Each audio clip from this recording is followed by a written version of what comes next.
সঞ্চালনায় আছেন জামালপুর জেলা বিএনপির 15টি ইউনিটের বিগত 17 বছর যিনি ছায়া দিয়ে দেখভাল করে জামালপুরের বিএনপিকে ঐক্যবদ্ধ রেখেছেন, আন্দোলন সংগ্রাম করেছেন। আমার সহযোদ্ধ জামালপুর জেলা বিএনপির সাধারণ সম্পাদক, কেন্দ্রীয় বিএনপির সাংগঠনিক সম্পাদক, যার নাম অ্যাডভোকেট শাহওয়ার এসারি মাহমুদ। আমাদের মাঝে উপস্থিত আছেন কেন্দ্রীয় বিএনপির সাংগঠনিক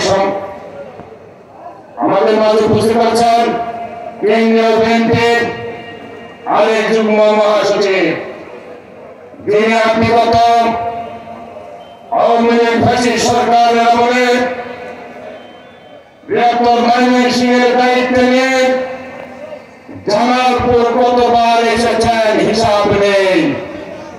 জামালপুর বিএনপিকে সংগঠিত করেছেন। সম্মানিত যুগ্ম মহাসচিব জনাব সৈয়দ ইমরান সাহেব প্রিন্স ভাই আমাদের মাঝে উপস্থিত আছেন। কেন্দ্রীয় বিএনপির সম্মানিত কোষাধ্যক্ষ, দেওয়ানগঞ্জ বক্সিগঞ্জের প্রিয় মানুষ জনাব এম রশিদুজ্জামান মিল্লাত ভাই আমাদের মাঝে উপস্থিত। আরেক আশ্চর্য মুখ, যিনি সবসময় হাসি মুখে নেতা কর্মী সাধারণ মানুষদেরকে বরণ করে নেন, তার নামটা জানি আমরা।